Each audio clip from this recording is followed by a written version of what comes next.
హరి ఓం. శ్రీ మహావిష్ణు పురాణం 24వ భాగం. మహావిష్ణువు కపిల మహర్షి అవతారం.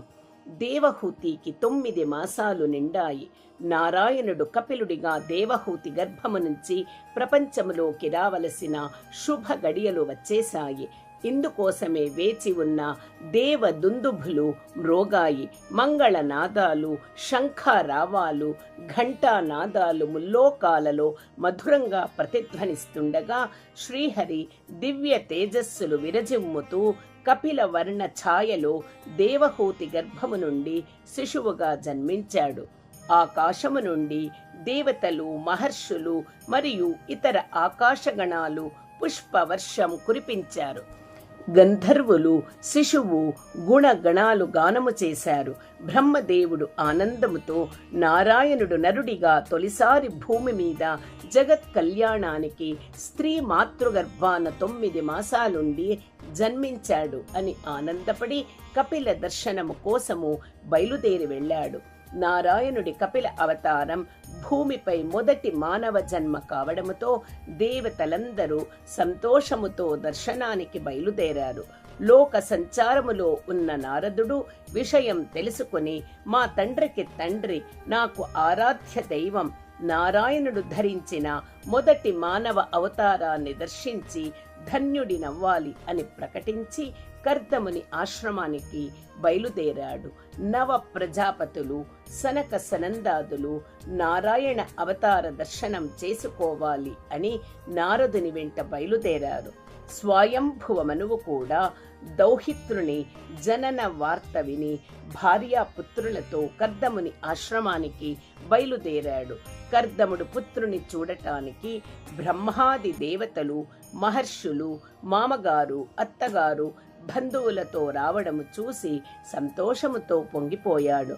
అందరికీ సాదరంగా స్వాగతం పలికాడు. బ్రహ్మాది దేవతలు శిశు రూపములో ఉన్న నారాయణుని అనేక విధాలుగా స్తుతించారు. బ్రహ్మ సూచనతో కర్దమ మహర్షి పుట్టిన శిశువుకి కపిలుడు అని నామకరణం చేశాడు.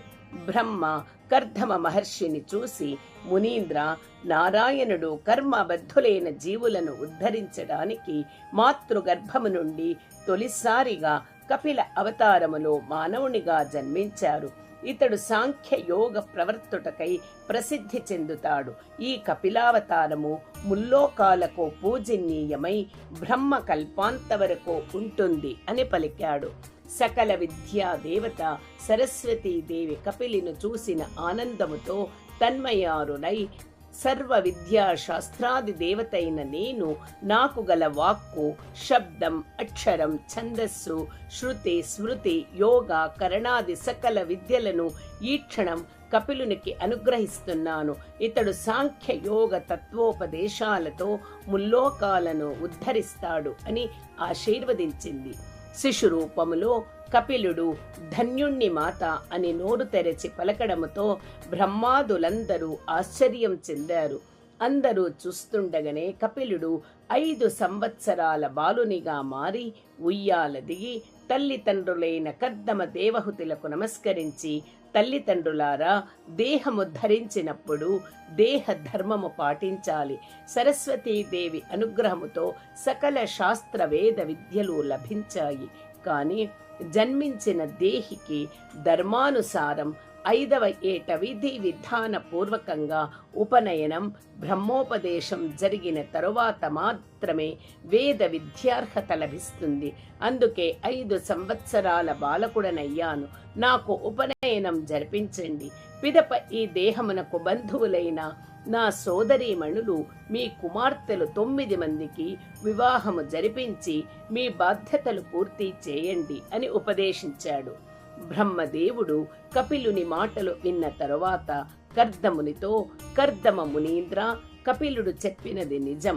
నీ 9 మంది పుత్రికలను నా పుత్రులైన 9 మంది ప్రజాపతులకు ఇచ్చి కన్యాదానము చేసి వివాహ విధులను పూర్తి చేయుము. వీరికి చక్కటి సంతానము కలిగి సృష్టి వృద్ధి చెందుతుంది అని చెప్పాడు. బ్రహ్మదేవుని ఆధ్వర్యములో కర్దమ దంపతులు ముందుగా కపిలుడికి ఉపనయనం, బ్రహ్మోపదేశం చేశారు. గాయత్రీదేవి కపిలునికి సకల మంత్రాలను ఉపదేశం చేసింది. అనంతరం కర్దమ మహర్షి తన 9 మంది కుమార్తెలను బ్రహ్మ మానస పుత్రులు 9 మందికి ఇలా ఇచ్చి వివాహము చేశాడు. మరీచికి కళని, అత్రికి అనసూయను, అంగీరసుడికి శ్రద్ధను, పులస్త్యుడినికి హవిర్భువుని, పులహుడికి గతిని, కత్రువుకి క్రతువుకి క్రియను, భృగువుకి ఖ్యాతిని, వశిష్ఠుడికి అరుంధతిని, అధర్వునికి శాంతిని ఇచ్చి వివాహము జరిపించాడు. కపిలుడు 9 మంది వరులకు వివాహ సంప్రదాయం ప్రకారం పాదపూజ చేసి నమస్కరించాడు. సాక్షాత్ మహావిష్ణువు కపిలుడిగా తమ పాదపూజ చేసినందుకు బ్రహ్మ మానస పుత్రులు పొంగిపోయారు. వివాహ విధులు ముగిసిన తరువాత వధువులు తమ భర్తలతో వారి నివాసాలకు వెళ్లిపోయారు. తరువాత కర్దమ మహర్షి కపిలుని ఏకాంతముగా కలుసుకుని, నారాయణ, కపిలుడిగా మాకు కుమారుడవై జన్మించి మమ్మల్ని ధన్యుల్ని చేశావు. నీ నిజ పాద సన్నిధి పొందడానికి నన్ను సన్యాస దీక్ష స్వీకరించడానికి అనుమతించుము అని ప్రార్థించాడు. కపిలుడు మందహాసముతో, తండ్రి, నీవు మోక్షము కోరుకునేవాడవు. వైరాగ్య ప్రాప్తి నీకు ఎప్పుడో కలిగింది. దేహానికి సంబంధించిన రుణ బంధాలు తీర్చుకున్నావు. మోక్షానికి అర్హత సాధించావు. సన్యాస దీక్ష స్వీకరించుము అని అనుమతి ఇచ్చాడు.